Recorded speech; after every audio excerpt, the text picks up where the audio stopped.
Bismillahirrahmanirrahim.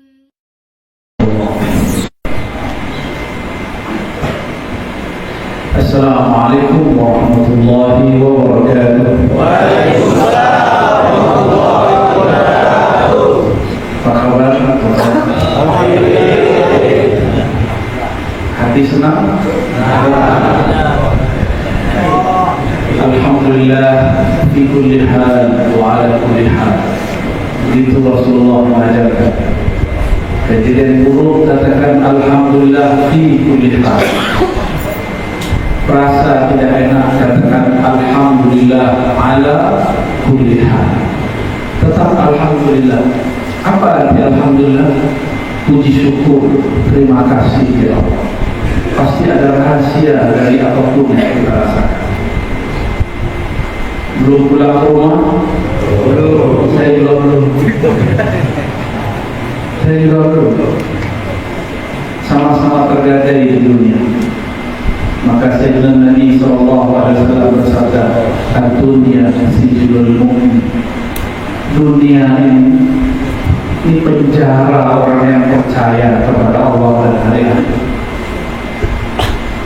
Penjara bagi saya, penjara bagi sahabat-sahabat, kawan-kawan saya sekarang ditakdirkan Allah di tempat ini pun penjara. Tapi apakah kita berhenti di penjara zahir kita? Maka penjara kita bagi 4, 3 aja.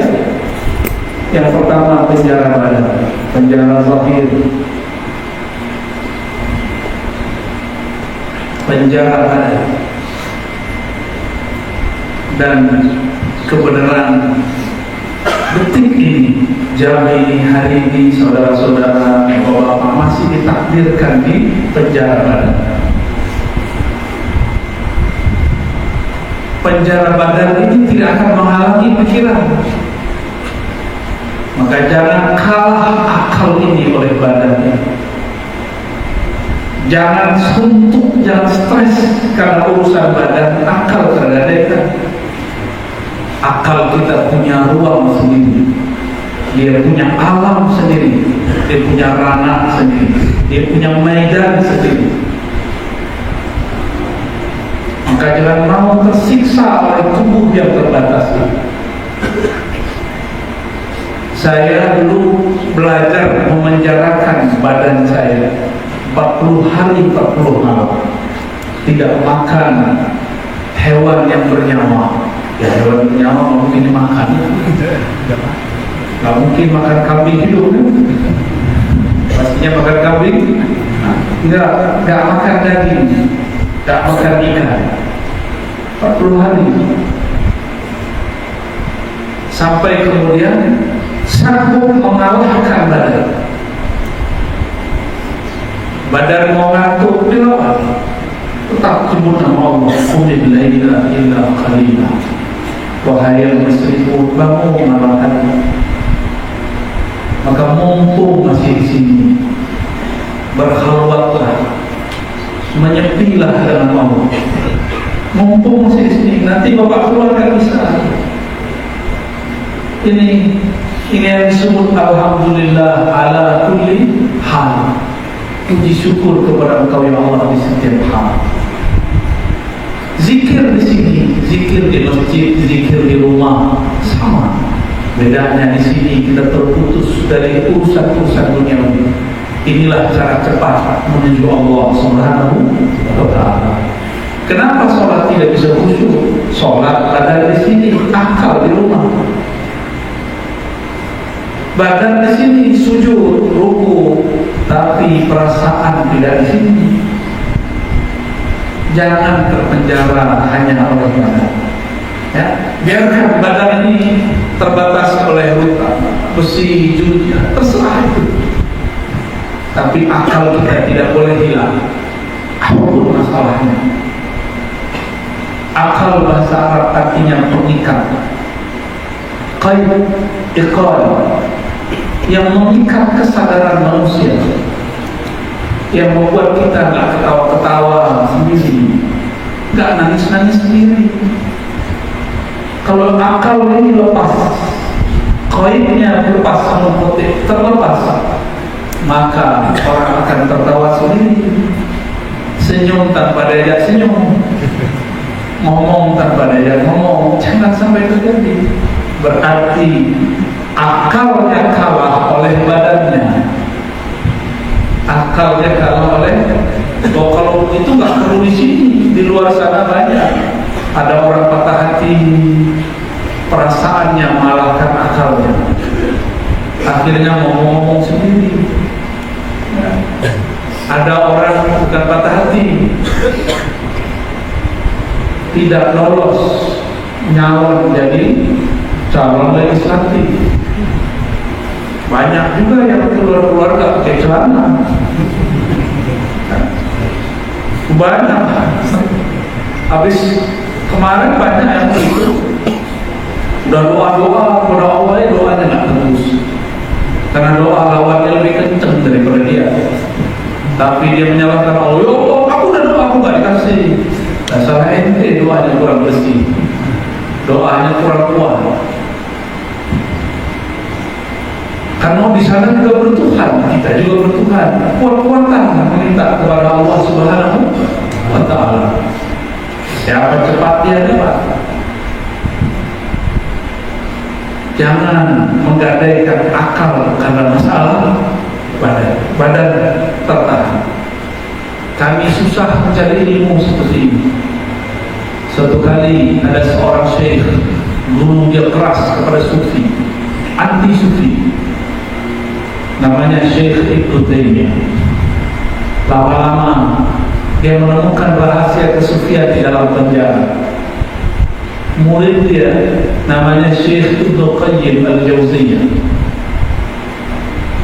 Dalam kitab Al-Wabil Sayyid mengisahkan dialog antara dia dan gurunya yang dulu anti sufi. Apa dialognya? Wahai Tuan Syekh Ibnu Taimiyah, engkau ini lebih banyak di penjara daripada di luar penjara. Apa yang kau rasakan? Apa kata Tuan Syekh Ibnu Taimiyah? Jannati fi sadri. Ini imam yang sekarang punya pengikut, namanya kelompok Salafi. Tapi kelompok Salafi hanya ikut beliau sebelum menemukan kesufian. Sisi sufinya tidak diambil, sisi salafinya diambil. Ibnu Taimiyah ditanya oleh muridnya, apa yang kau rasakan? Lalu beliau menjawab, jannati fi sadri. Surgaku di dalam dadaku. Surgaku di dalam dadaku. Jika aku keluar penjara, aku sedang piknik. Jika aku masuk penjara, aku sedang kembali ke dalam surga. Maka beliau tidak sempat menikah. Beda dengan Syekh Ali ya, tazawwaj akthar ini. Lah. Ada Syekh ini. Ya. Ibnu Taimiyah mana waktu? Gak punya waktu untuk zawaj, untuk menikah. Karena baru keluar, beliau ini tidak bisa diam melihat kemungkaran. Tapi kadang-kadang yang beliau sebut mungkar cuma karena beda paham. Terjadilah perseteruan. Banyak ulama tersinggung karena beliau menentang, mengkritisi banyak ulama. Dilaporkanlah, dianggap melanggar pemahaman. Masuk penjara lagi, pindah penjara dari Damaskus, pindah ke Kairo, pindah ke Damaskus, begitulah terus. Kadang-kadang ibunya yang keluarkan, kadang menteri yang keluarkan, kadang jamaahnya yang kaya yang keluarkan. Setiap kali keluar, berkelahi lagi pemikiran. Ibnu Taimiyah, maka beliau mengatakan jannati fi sadri. Apa maksud Ibnu Taimiyah berbicara begitu? Jannahku, surgaku di dalam dadaku. Dulu dia pernah mengkafirkan seorang syekh namanya Abu Mansur Al-Hallaj, ya, yang wafat tahun 309 Hijri. Dia ini wafat tahun 728 Hijriah. Berapa jarak? 300 sama 700, 400-an tahun. Al-Hallaj pernah mengatakan yang mirip-mirip tapi agak sedikit beda. Ma fi jubbati illallah, di dalam jubahku, di dalam diriku cuma ada Allah. Mana muat? Hallaj akhirnya masuk mahkamah, diadili, masuk penjara, lalu dibunuh, dihukum bunuh. Karena dia mengatakan di dalam dirinya ada Allah. Sebenarnya Al-Hallaj berbicara apa yang terasa dalam dirinya, tapi orang tidak paham di masanya. Akhirnya dia dituduh sesat. Namun karena dia sebut-sebut Allah dalam dirinya, kesalahannya dianggap besar, maka dia dihukum mati. Jadi orang-orang dulu mempertahankan keyakinannya dan rasa yang ada dalam dirinya. Bahkan bukan hanya disembelih, tangannya diikat, kakinya diikat, satu diikat ke kanan, satu ke kiri, kanan kiri, lalu kepala, lalu ditarik dengan kuda. Lepaslah semua tangan, kaki, badannya, mengalirlah darah syahid, mempertahankan rasa makom yang ada dalam dirinya. Itu Al-Hallaj. Kata Imam Ghazali, seandainya aku jadi hakim di zaman itu, aku tidak akan salahkan Al-Hallaj, aku bebaskan Al-Hallaj. Cuma hakim saat itu tidak mengerti persoalan Al-Hallaj. Lain dengan Ibnu Taimiyah. Untung dia tidak bilang di dalam dadanya ada Allah, dia cuma mengatakan di dalam dadanya ada surga. Tapi mirip tak? Mirip. Kalau kita pernah bersyair, gimana syairnya? Ma fil qalbi ghairullah itu. Hasbi Rabbi Jalla Allah, ma fi qalbi ghairullah, Nur Muhammad sallallahu la ilaha illallah. Saya aslinya nggak hafal itu, tapi sampai di sini ada yang hafal mungkin ya, kepantul ke kolbu saya kali. Ini pertama kali saya pakai mic baca ini, kerjaan Amihud. Antum bersyukur, terima kasih Kak Amihud, kami bisa kesini. Ya, syukran Amihud. Ma fi qalbi ghairullah, tidak ada salahnya. Kenapa ini jadi syair tidak dihukum seperti Al-Hallaj, tapi Al-Hallaj dihukum? Karena zaman itu orang belum faham. Ibnu Taimiyah juga sama, fatwa dia tidak dipahami di masanya, atau terlalu berani di masanya, atau dia mengkritisi sesuatu yang sudah mapan, yang kalau dikritisi melanggar, menyinggung. Dulu orang masuk penjara karena mempertahankan pemikirannya. Saudara-saudaraku pasti masuk penjara ada asbabnya, tapi saya yakin tidak ada yang karena pemikirannya, pasti karena badannya. Betul? Itu baru biasa. Ini Ibnu Taimiyah punya akal pikiran, dipenjarakan. Al-Hallaj punya rohani, dipenjarakan. Dan penjaranya disiksa. Di sini dikasih makan tuh disiksa. Bapak tahu gak biaya negara untuk memberi makan orang dulu kan? Itu cukup untuk bertahan hidup beberapa puluh tahun ke depan. Tapi baiknya negara diurus ini bapak ini, diurus fisiknya, keluar-keluar belum tentu makan seenak itu. Betul Pak Rio ya?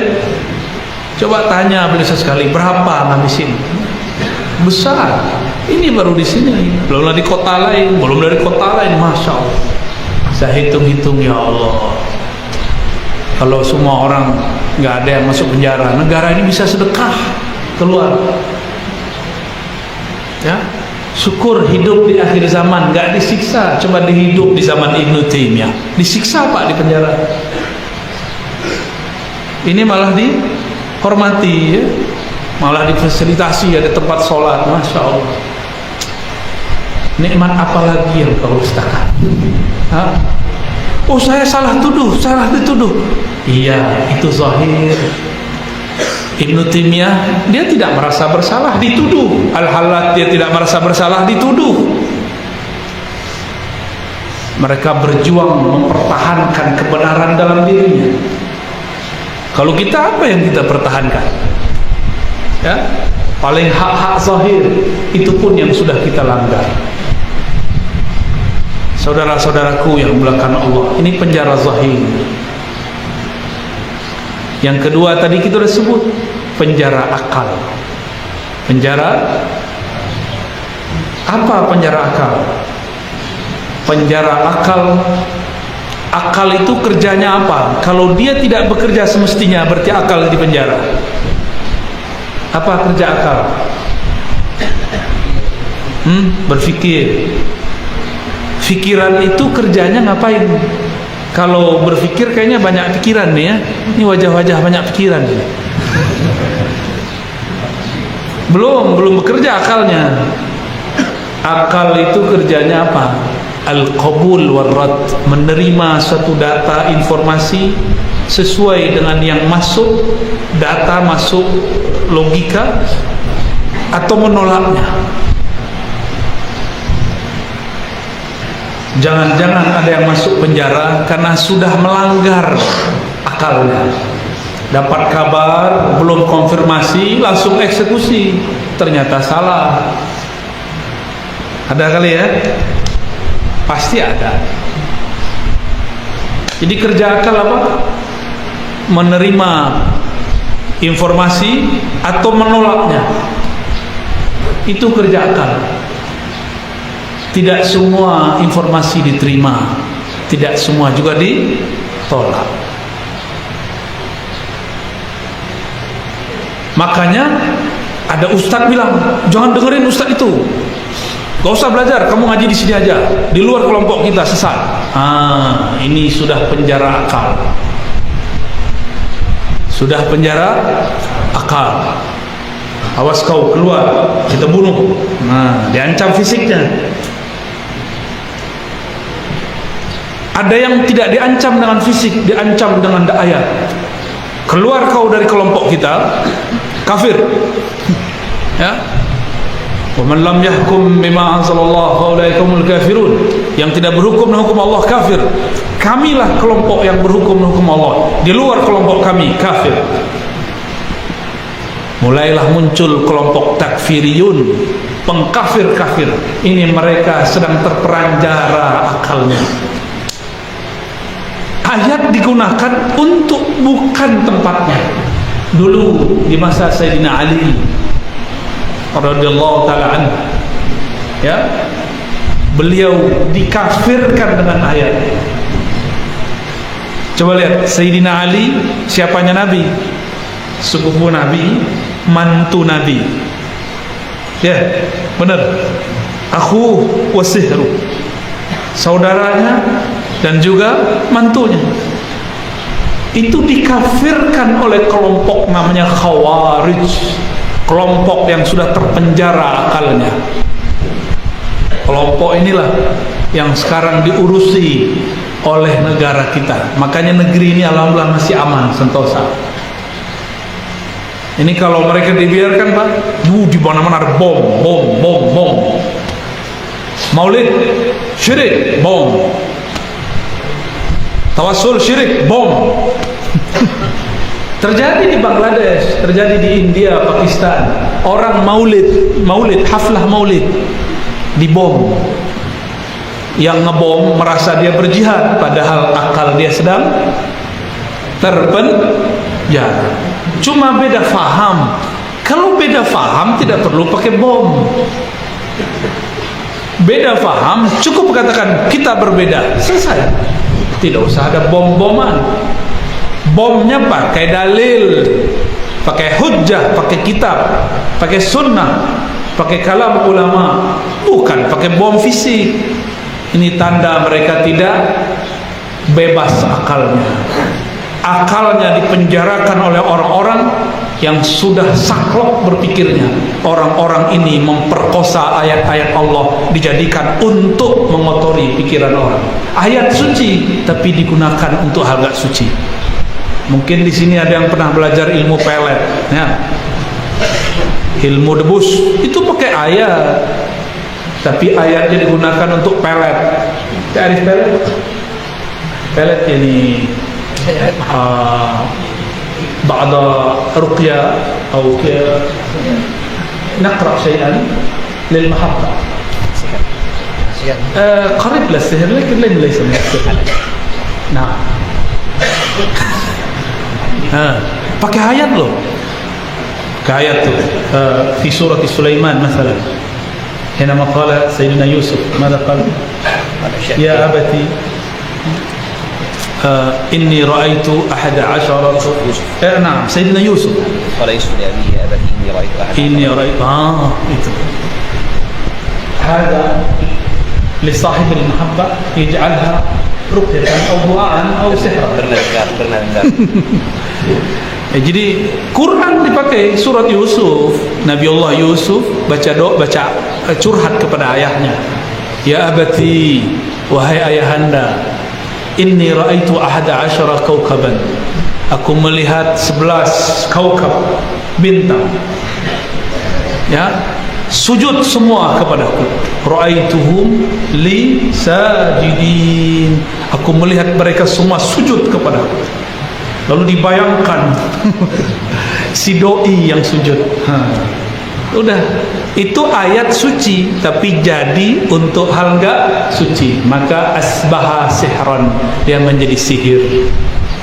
Walaupun tadinya doa tapi berubah menjadi sihir. Kecuali mau melamar, mau khitbah boleh Pak, berarti serius. Ini bukan mau dinikahi, bukan mau dikhitbah. Baca-baca pelet, nanti orangnya stres gimana? Ditinggal ya. Jangan coba-coba. Jadi ayat suci bisa digunakan untuk hal yang tidak suci. Begitu juga untuk bab akal. Orang sering gunakan hujjah Quran, hujjah sunnah untuk hal-hal mengkafirkan orang lain, menyalahkan orang lain. Saya berharap tempat ini steril dari itu, ya. Amin ya rabbal. Jika ada yang ahli zikir, pernah belajar zikir qalbu dulu, ajarkan temannya satu-satu. Ya, siapa yang mau ajarkan. Coba rasakan ketenangan luar biasa. Ibnu Taimiyah tadi ngomong apa? Jannati fi sadri. Surgaku di dalam dadaku. Di surga enak. Enak. Apa isi surga? Surga itu buah dari zikrullah. Ibnu Taimiyah sibuk, sangat sibuk, syughul, sangat sibuk. Ketika beliau masuk penjara, beliau bisa khatam Quran 80 kali. 80 khatmah fi sijn. 80 kali khatam di dalam penjara. Maka Ibnu Taimiyah menganggap kalau masuk penjara, masuk ke dalam taman-taman surga. Itu Ibnu Taimiyah rahmatullah alaihi, ya. Maka saya berharap ya saudara-saudaraku semua pasti dulu pernah belajar zikir di kampungnya. Di sini banyak-banyak amal. Ya, jangan hanya banyak makan, nanti pulang-pulang tambah berat, bukan tambah iman. Ya. Saya ini Pak, kata orang enak makan, enggak, saya susah makan. Tanya istri saya, tanya teman-teman saya yang menemani, susah saya makan. Kadang untuk menyenangkan tuan rumah saya makan. Tak tahu, tapi badan alhamdulillah masih besar ya. Kayak enggak nafsu lihat makan itu. Tapi kalau sudah icip, nah baru bisa. Kayak bosan. Saya pengen makanan yang lebih nikmat, tapi tidak boleh dirasakan di dunia. Itu hanya ada di surga. Maka Nabi mengatakan, "Idza marartum bi riyadil jannah farta'u." Jika engkau mampir melewati kebun-kebun surga, maka ikutlah menyantapnya. Dan ini saya rasa kebun-kebun surga tempat ini. Maka saya berharap mulai hari ini, esok, hidupkan zikir pagi sore.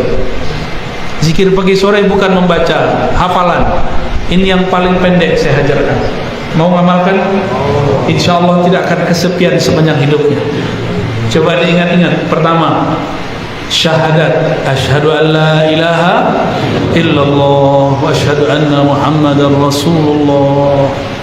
Pasti dah hafal ya? Dimaknai, ya Allah terima persaksianku, wahai Rasulullah terima aku jadi umatmu. Kira-kira itu dimaknai. Lalu baca Al-Fatihah, ya, baca Al-Fatihah, dikirimkan untuk baginda Rasul sallallahu alaihi, nggak bisa bahasa Arab, bahasa Indonesia, kepada ruhaniyah Rasulullah aku bacakan Al-Fatihah, cukup. Lalu setelah itu ada zikir yang kalau saya sedang sibuk, saya lagi kalut, lagi stres, itulah menghibur saya. Pertama, subhanallah. Ini disebut zikir taman-taman surga. Disebut juga maqalidus samawati wal ard. Buhul-buhul langit dan bumi. Langit bumi ini bisa bertahan, gempa bisa dikurangi, letusan gunung tidak sebanyak biasanya. Itu karena ada zikir-zikir ini. Pertama subhanallah 100 kali. Dihafalkan ya? Sudah hafalkan? Alhamdulillah 100 kali.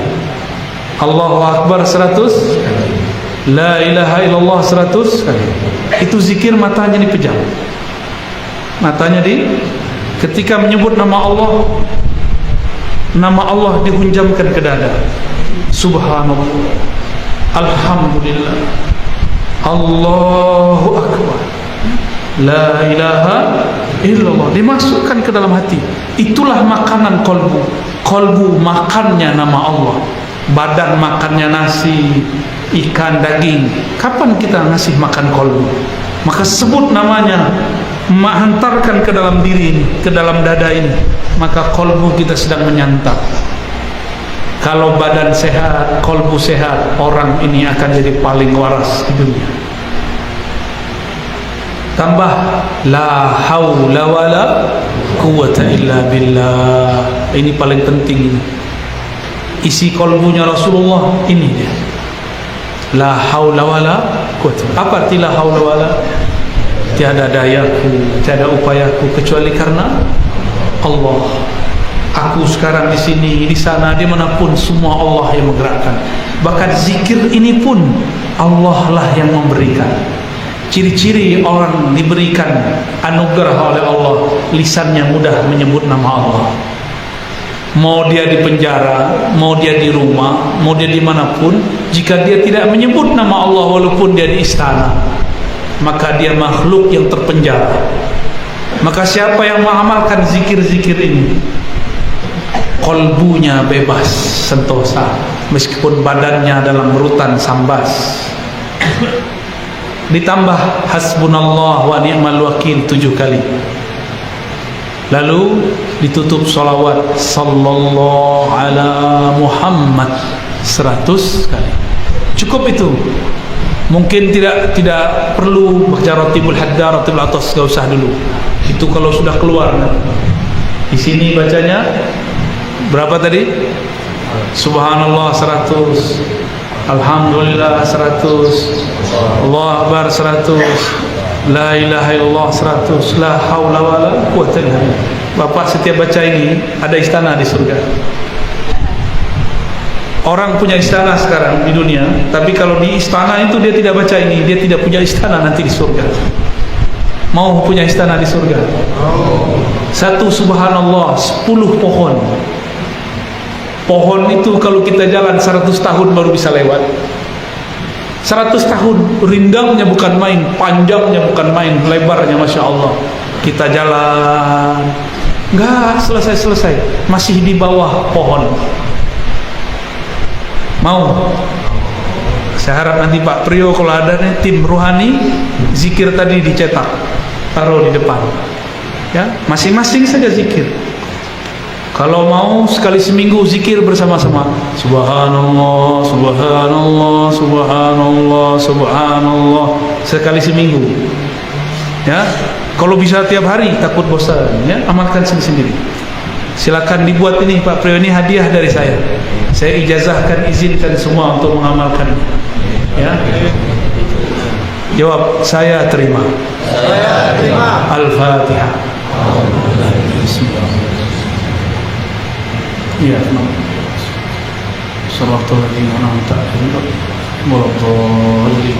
nah, bagian akhir yang mau saya sampaikan.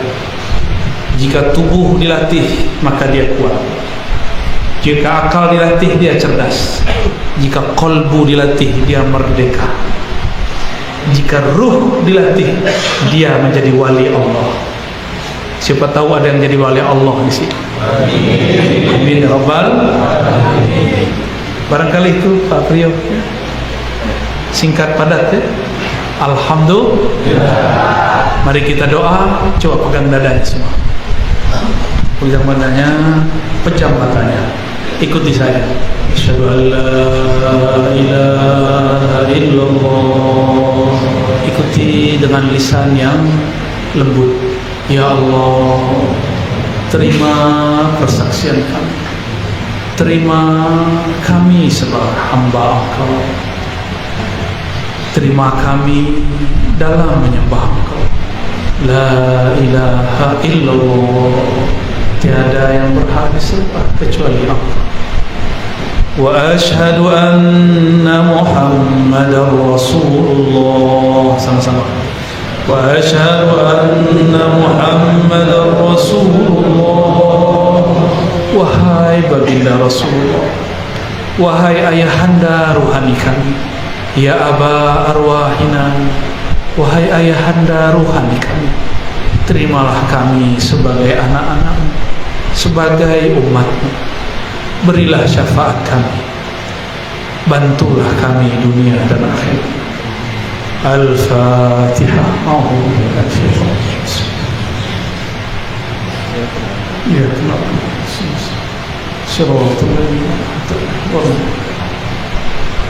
Ikuti astaghfirullah. Sama-sama. Astaghfirullah. Baca ya Allah. Di dalam diri kami ada dosa ya Allah. Di dalam diri kami ada maksiat ya Allah. Ya Allah, di dalam diri kami ada kesalahan ya Allah. Di mata kami, di lisan kami, di pikiran kami, tangan, kaki, kemaluan kami, semua ada dosa ya Allah. Tidak ada satu tetes darah pun kecuali ada tersimpan dosa ya Allah. Katakan ampun ya Allah. Sama-sama. Astaghfirullah. Iktikadkan, pegang jidatnya, pegang ubun-ubunnya. Ya Allah, dari ujung kepala kami, dari ubun-ubun kami, ampunkan semua dosa dari ujung rambut ini sampai ujung kaki. Ampunkan semua dosa yang ada di dalam dada kami, pikiran kami, tangan kami.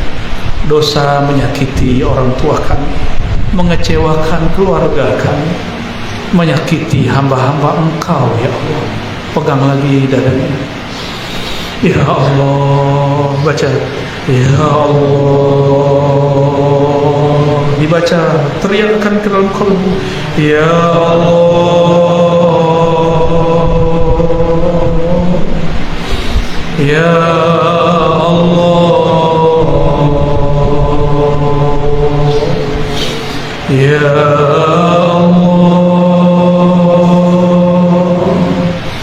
Ya Allah,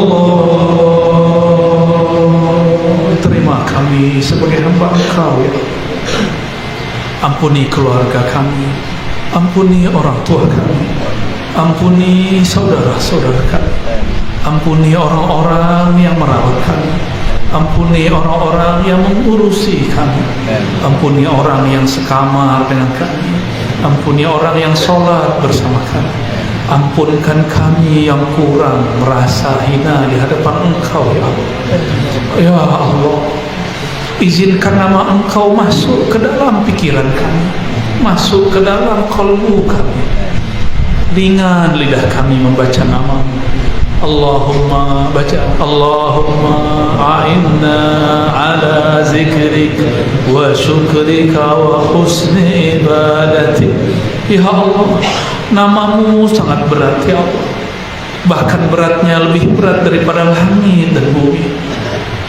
Jika diturunkan kepada gunung-gunung hancur ya Allah, gunung pun melebur lembut ya Allah. Tapi nama Engkau kami sebut dalam kalbu kami. Kalbu ini masih keras ya Allah, lebih keras dari bebatuan di gunungan ya Allah. Ampunkan keras hati ini ya Allah. Ampunkan keras hati kami ya Allah. Ampunkan kami ya Allah, dosa yang kami sadari, dosa yang kami tidak sadari. Hidupkan kami dalam nama-Mu ya Allah. Wafatkan kami dengan nama-Mu ya Allah, dan bangkitkan kami di padang mahsyar dengan nama-Mu ya Allah. Wajirna minan nar, bebaskan kami dari neraka dengan nama-Mu ya Allah. Masukkan kami ke dalam surga Firdaus-Mu dengan nama-Mu ya Allah. Birahmatika ya arhamar rahimin farhamna. Rabbana atina fid dunya hasanah wa fil akhirati hasanah wa qina adzaban nar. Sallallahu ala sayyidina Muhammad walhamdulillahi rabbil alamin. Mohon maaf niatkan kami dari sahabat saya juga Syekh Adi. Semoga kita semua diridai oleh Allah SWT. Assalamualaikum warahmatullahi wabarakatuh.